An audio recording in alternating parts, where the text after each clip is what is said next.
How'd it go?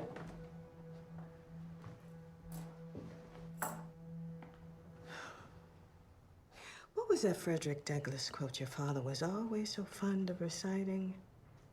Power concedes nothing. Without a demand. Yeah, well, I demanded. Power just rolled right over me. Well, I don't think Frederick Douglass expected the power to yield on his first attempt. I guess he didn't. I learned about the debt, how they've been paying reparations. Did you know that they were paying reparations to France? Yeah, that's crazy. For the fight, they won Billions their of dollars. liberation, but then had to pay reparations because France wasn't getting paid off the slavery that they were. Isn't that incredible? So they didn't have the money, so they were paying out more than they were bringing in. So they incurred all this debt, and they weren't able to build, structurally. They didn't have the actual resources to build strong buildings and ought to be made to return that money. all that money. We're rolling. You got 4 minutes. I'll give you a tap when you got a minute left. All right. Good. All right, gentlemen, this is quite an honor to be across from you two. My first question, Bud done signed my name. It's a powerful movie, but here we have Dr. Ben Chavis and Nate Parker, you playing his character. What was just the learning experience to play a character from Dr. Ben, who's had such a historic life and, portrayed in this movie? What was that experience like between you two? Well, I think the first thing I want to do is go back to that same history you talk about. A lot of the answers to our future, and with me in this role, is looking to the past. And I found in the legacy of the Chavis family a framework for dealing with social injustice. His great-great-grandfather did it, John Chavis.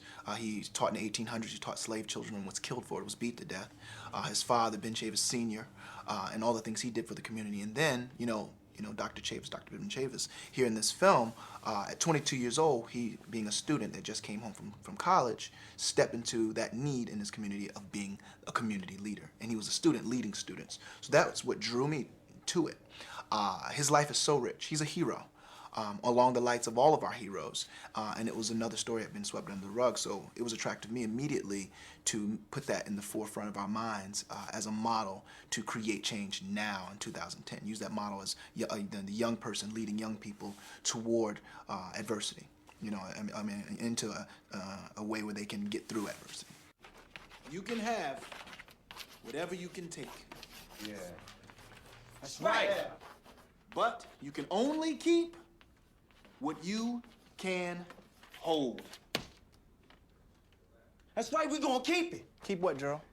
Beer, cigarettes, TV sets? You think that's why the state troopers are here? Because you broke some windows and stole some groceries? They're not. You wanna know why they're here? They're here because last night when you hit those streets, you took something more valuable than you could ever imagine. Something our family's been fighting for years.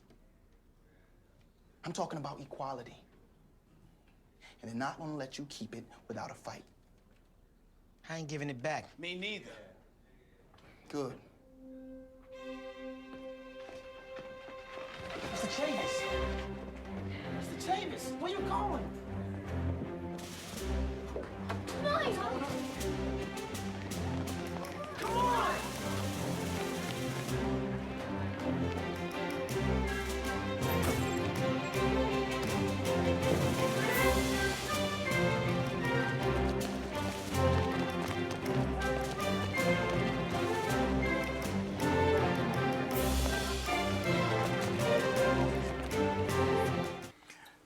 This is one of the first films that's authentic and accurate.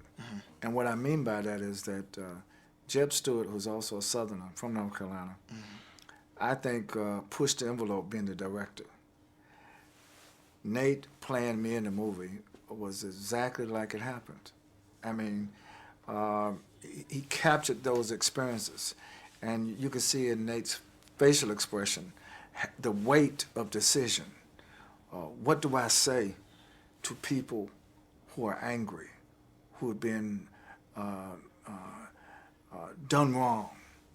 Not just one time, but for centuries, for decades. And that speech he made in the church after the not guilty verdicts for the people who had murdered Henry Dick and Morrow, he simply asked why. That's exactly what I did back in 1970. And I was just young. I was 22 years old.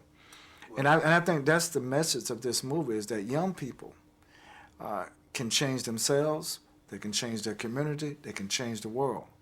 But they have to be inspired and motivated and encouraged to do that. And so I'm hoping that certainly many generations will watch this movie, but particularly young people.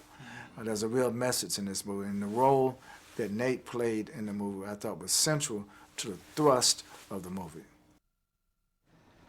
I'm assuming we're all here tonight because of my invitation to Dr. Samuel Proctor to speak this Sunday. Why would you do this, Vernon? I got people coming into my store asking me what kind of ship we're running here. Wanting to know, did we really invite a Negro preacher to stand in our pulpit? Vernon, nobody's saying that it's perfect here, but it just might not be time to stir things up. Well, what time is a good time, Dick? A year from now? What, 5 years from now, Doug? Does that sound about right once your boys graduate high school? Well, it's an interesting time now, 2010. You know, we have an African-American president. Do you think that has A young brother who's a young president. brother, yeah. Has it made it easier or tougher for us to discuss issues of racial injustice today? I mean, is that situation, has that affected this conversation at all? Well, I think we have to be accountable. I don't know whether it's easier or harder, but we have more of a mandate to do it now. I think the worst thing in the world is have a brother in the White House, and that means we can't talk about race, we can't talk about oppression, we can't talk about injustice. No, our voices should be louder. Now, more than you ever. know, more than ever. Because now we're in a position where you hear words like post-racial, post-civil rights, but anybody from the community, post-black, you know, crazy. and these are absurd. If you go, and, you know, I'm from Norfolk, Virginia. You know, you walk into Tidewater Park, which is Tidewater Garden now, it's a project.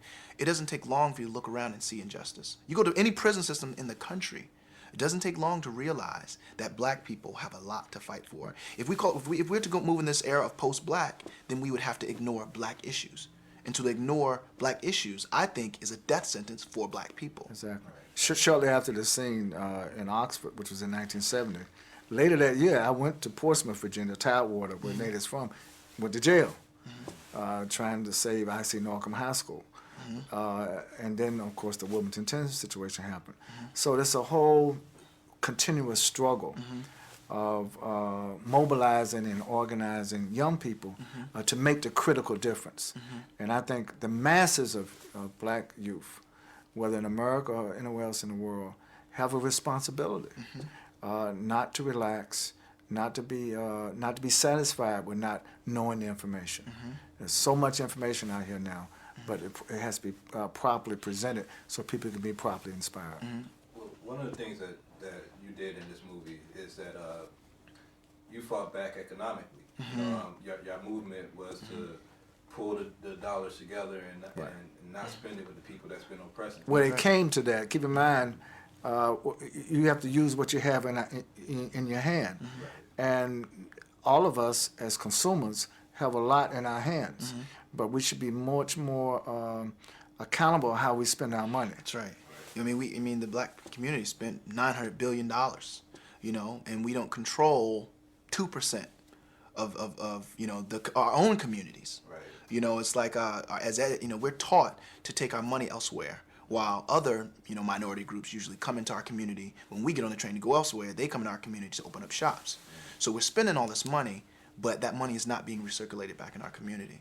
You know, so it's like he said, why do we do what we do every day? Not why do they do what they do. The majority is going to do what it needs to do for it to thrive, right? But why do we do? What is our accountability to ourselves and our community and to our young people, you know? That's a good question. Hopefully this movie gives some people a start to the answer. Appreciate your time. Thank you, brother.